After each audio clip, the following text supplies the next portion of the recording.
Bonjour à tous les amis et bienvenue dans ce premier épisode d'Histoire d'une femme. Pour commencer cette série, j'ai décidé de vous raconter l'histoire touchante et humaine d'une déportée devenue l'une des plus importantes figures politiques du XXe siècle en France. Déportée au camp d'Auschwitz-Birkenau en 1944, puis devenue notamment ministre de la Santé, laissez-moi vous relater le destin extraordinaire de Simone Veil.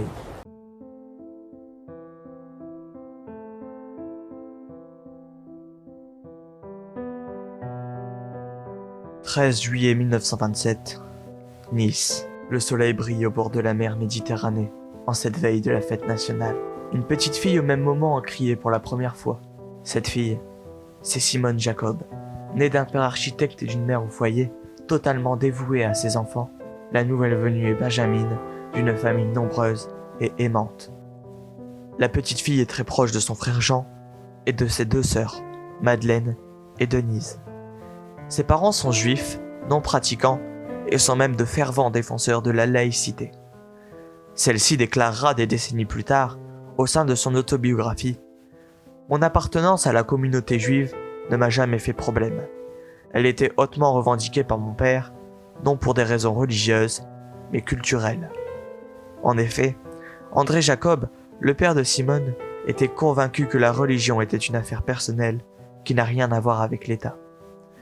À cause de problèmes financiers, la famille doit déménager dans un plus petit appartement en 1929, mais peut malgré tout continuer à profiter de la mer et de la chaleur du sud de la France. Durant les 10 années qui s'écoulent, Simone, sa fratrie et ses parents vivent une vie paisible entre l'école et vie de famille. Septembre 1939. Tout s'écroule. L'Allemagne, alors sous le pouvoir du Führer Adolf Hitler, envahit la Pologne. Et le 3 septembre 1939, la France, ainsi que le Royaume-Uni, déclarent la guerre à l'Allemagne. Au pouvoir depuis 1933, Hitler a rapidement installé son régime nazi au sein de son pays, idéologie raciste et totalitaire. Le nazisme a régné jusqu'à la chute du Troisième Reich en 1945. Durant cette période, l'Allemagne est devenue un régime totalitaire. L'opposition politique était impossible et toute défiance envers l'idéologie du pouvoir était violemment réprimée. De même, les minorités désignées comme dangereuses par les nazis sont assassinées dans des génocides dont l'ampleur est inégalée. Les premières victimes sont les Juifs d'Europe, dont les 2/3 de la population est détruite, dans ce que les historiens nomment la Shoah. Les Tziganes sont aussi les victimes d'un génocide. Plus largement, les personnes handicapées, les communistes, les personnes homosexuelles, les partisans de la démocratie, les minorités ethniques et les peuples considérés comme inférieurs par les nazis ont été violemment persécutés, envoyés dans des camps de concentration pour effectuer du travail forcé ou tués dans les chambres à gaz. « 22 juin 1940. L'armistice est signé par Pétain, alors possédant les pleins pouvoirs. André Jacob est accablé. Mais le père de famille ne se laisse pas abattre. Qui pourrait croire un instant que la République ferait du mal à ses citoyens juifs? Pourtant, c'est ce qu'il advint. Déjà présent depuis quelques jours sur les sols français, les forces allemandes ne cessent d'avancer. Ayant commencé son offensive vers l'est, Hitler la lance à l'ouest.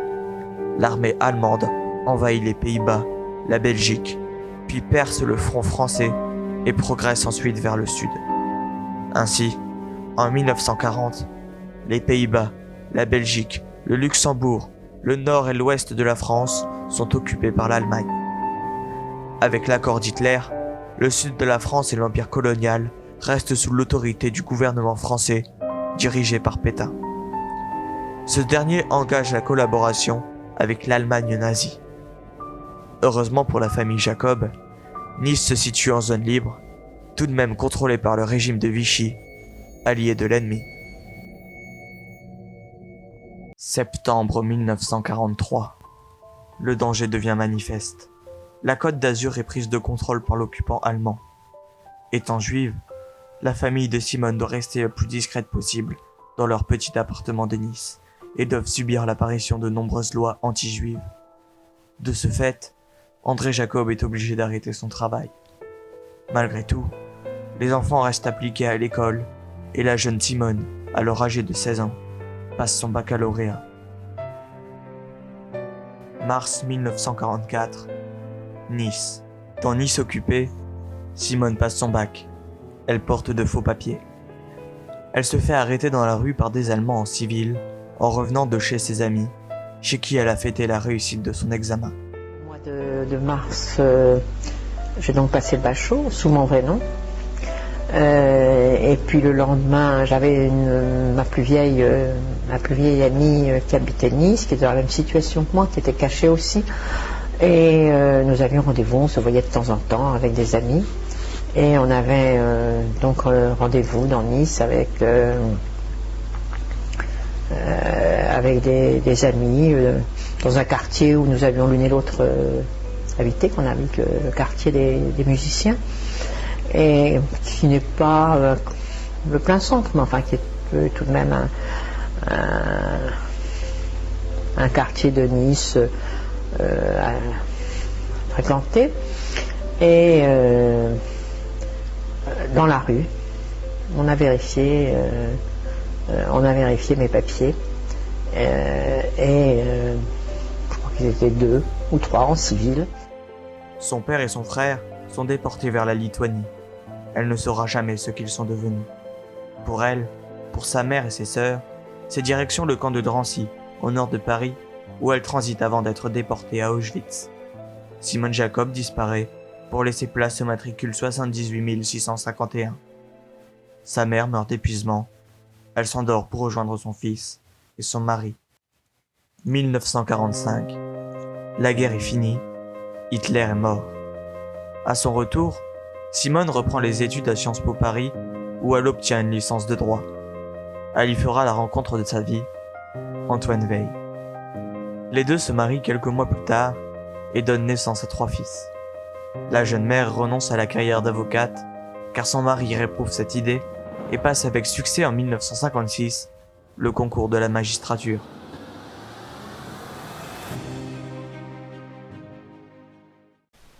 Simone Weil devient magistrat, un métier d'homme à l'époque. Elle se fait une place au ministère de la Justice et mène plusieurs missions dans les prisons insalubres de France et d'Algérie. Antoine Weil fait lui aussi de la politique et le couple rencontre un jeune homme ambitieux, Jacques Chirac, qui deviendra Premier ministre en 1974. Simone Weil devient alors sa ministre de la Santé sous la présidence de Valéry Giscard d'Estaing. Je n'attendais pas du tout.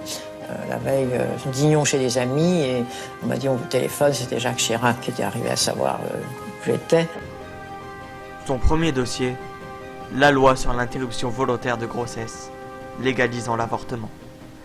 Elle défend alors son projet de loi en 1975 devant une assemblée nationale alors composée à 98% d'hommes. Je le dis avec toute ma conviction, l'avortement doit rester l'exception, l'ultime recours pour des situations sans issue. Mais comment le tolérer sans qu'il perde ce caractère d'exception, sans que la société paraisse l'encourager? Je voudrais tout d'abord vous faire partager une conviction de femme. Je m'excuse de le faire devant cette assemblée presque exclusivement composée d'hommes. Aucune femme ne recourt de gaieté de cœur à l'avortement. Il suffit d'écouter les femmes. C'est toujours un drame.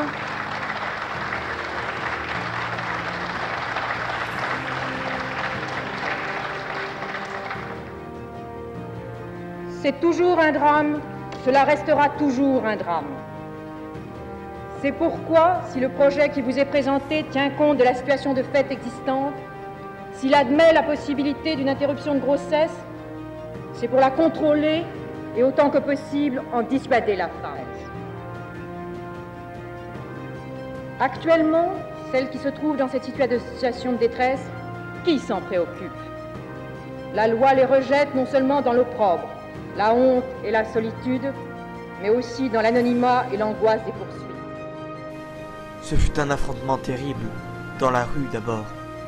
Il y avait des dizaines de milliers d'opposants qui allaient jusqu'à taguer le hall de son immeuble.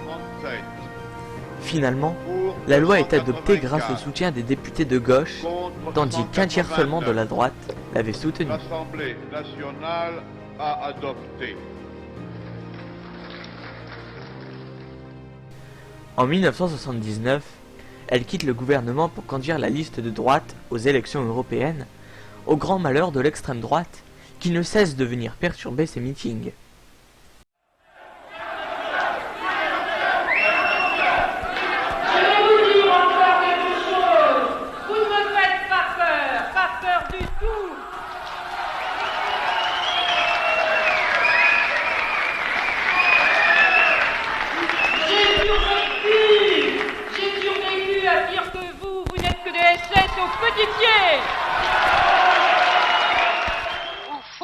Elle remporte l'élection et devient la première présidente du Parlement européen. Ce fut là un autre de ses combats, réconcilier l'Europe pour qu'elle ne se déchire plus jamais. Ce n'est pas être anti-européen de savoir affirmer que nous sommes fiers de ce passé, que nous nous en souvenons et que c'est une Europe plus forte qui sera construite si elle se construit sur notre histoire. Et ce qui est important, c'est aujourd'hui d'être ensemble pour la liberté. Elle revient ensuite à la politique française, à nouveau ministre de la Santé, au gouvernement d'Édouard Balladur cette fois-ci. Enfin, en 2008, Simone Veil est élue à l'Académie française après avoir passé 9 ans au Conseil constitutionnel. En devenant une immortelle, Simone Veil a pu définitivement prouver sa place importante en France. En devenant une immortelle, Simone Veil constate que toute la France l'aime et la respecte. Je pense avec émotion à tous ceux et à toutes celles qui ont connu l'horreur des camps de concentration et d'extermination. Leur souvenir à tous entre ici avec vous.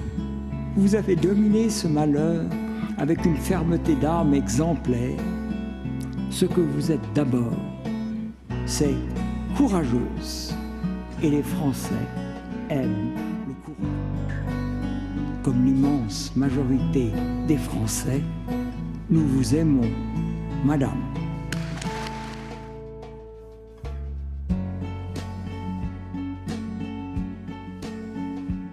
Grâce à ses combats, Simone Veil a ouvert la voie à toutes les femmes politiques qui lui ont succédé.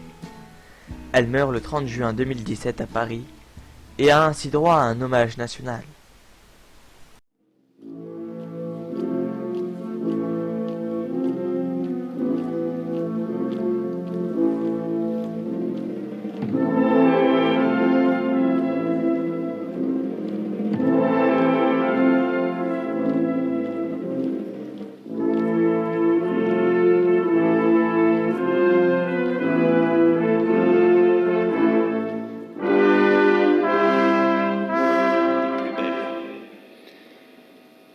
Vous avez jeté dans nos vies cette lumière qui était en vous et que rien ni personne n'a jamais pu vous ôter. Les Français l'ont su, l'ont compris. Votre grandeur fit la nôtre. Aussi, ce n'est pas seulement l'hommage de la nation qu'en ce jour endeuillé nous vous présentons. C'est la France, c'est l'Europe tout entière qui est là, témoignant de vos combats. Et au moment où vous nous quittez, je vous prie, Madame, de recevoir l'immense remerciement du peuple français à l'un de ses enfants tant aimés, dont l'exemple, lui, ne nous quittera jamais. C'est pourquoi j'ai décidé, en accord avec sa famille, que Simone Veil reposerait avec son époux au Panthéon.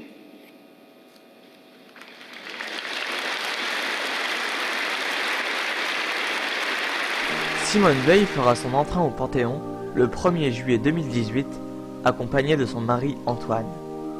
Elle est la 4e femme à recevoir cet hommage. Les deux époux reposent dans la même aile que le résistant Jean Moulin, le fondateur de l'Europe Jean Monnet et de l'écrivain André Malraux. Cette femme, de centre droit, défendait ses convictions sociales en reprenant parfois des idées de gauche, ce qui fit d'elle, longtemps, la personnalité politique préférée des Français.